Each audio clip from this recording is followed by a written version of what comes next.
After losing 50 pounds now twice in my life and coaching hundreds of people over the last 8 years, I consistently see this same trap that people seem to fall into that leads to slow progress and just makes the whole process of losing weight and getting in shape suck so much more. No matter how good your workout and nutrition plan is, if you're constantly adjusting it all the time or unable to stick to it, you're not going to see the results you want. You need to trust your plan, not your doubts. And here's how I learned that lesson the hard way. By the way, if you've never seen my videos before, my name is Matteo, and if you've been here before, welcome back. I spent thousands of dollars on personal trainers, online coaches, and mentorship over the last 10 years, even though I already understood the basic principles of how to build muscle and lose weight and get in shape. I just wanted to do things the right way, and I felt like if I wasn't optimizing my plan to get the most possible fat loss and the most possible muscle gain, then I was leaving progress on the table, and what would be the point of doing it if I wasn't doing the best job that I could anyways, right? And whenever I'd hear about a new type of diet or training plan, I'd get FOMO, or a fear of missing out, and then I'd have to add it in.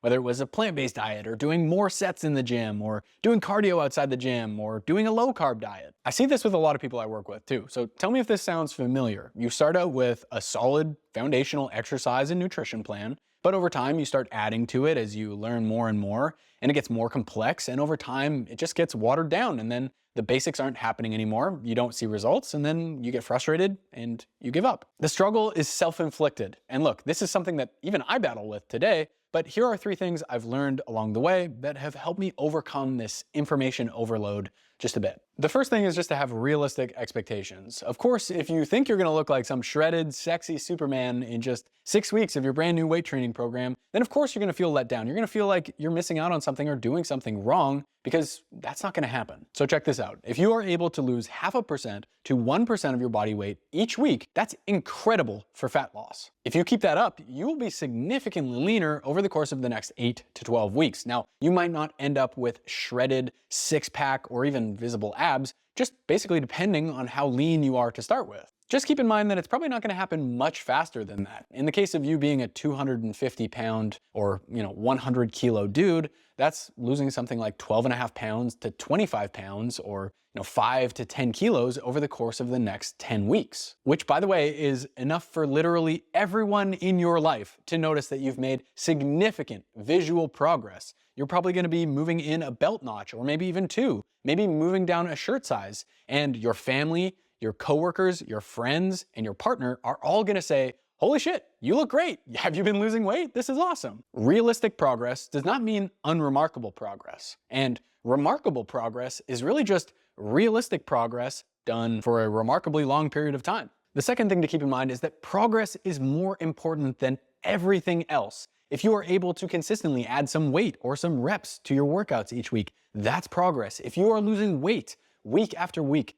that's progress. There's literally nothing else out there for you that you could be looking for. That's the holy grail. Yeah, maybe you could go a little bit faster or do a little bit more, but we're talking about minor changes here. It is rarely a good idea to completely overhaul your training or nutrition plan when things are working, even if progress is slow. When you do make changes to your plan, make them small, or at least average size, like this carrot.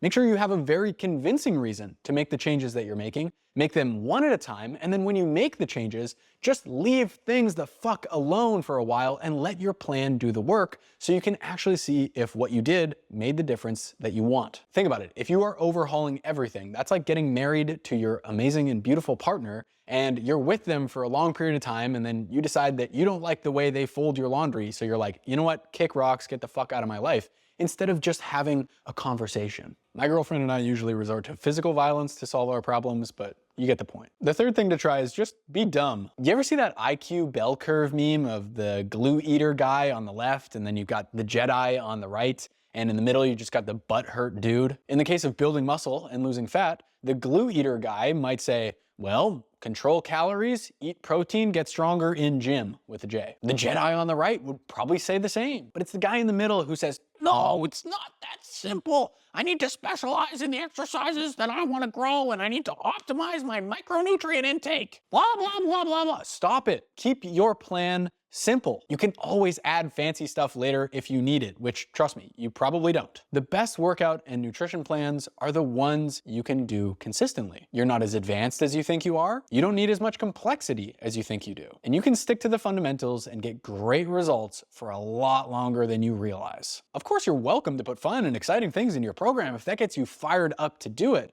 But if you're constantly adjusting your calories and fiddling with all these little details, you're probably going to feel frustrated and overwhelmed and unclear on what's actually working and what's not. Enjoy being a beginner and picking up all that awesome low-hanging fruit where things are easy and you don't need anything fancy in order to build muscle and lose fat. By the way, if you struggle to lose fat from your problem areas like your lower back fat, your belly fat, and your man boobs, and you want to just get into a simple workout routine that you can be consistent with in just a few hours per week, then join the priority list for the Fat Loss Accelerator by clicking the link in the description box. It's our 8-week coaching program that kicks off on September 15th, and I'd love to have you be a part of it. First dibs on the limited spaces will go to guys on the priority list, so go join that if you want all the details and the pricing info. If this is anything like my one-on-one coaching was, it's probably going to sell out within the first 24 hours, so you ought to be on that priority list if you really do want to secure your spot. In any case, quit messing around with your nutrition and your training plan and just let your plan do the work. Find something simple you can stick to, then put your head down and just make it happen for the next 8 weeks. Until you do that, you will never see the results you want. Trust your plan, not your doubts. I'm curious, have you struggled with this information overload thing and trying to tweak your program until it's perfect? Leave a comment below letting me know what happened with your process and what you learned. Hopefully some other guys reading the comment section can learn from your experience too. Thank you so much for watching this video. Be sure to like the video if you enjoyed it and subscribe to the channel so I can see you in the next one. Peace.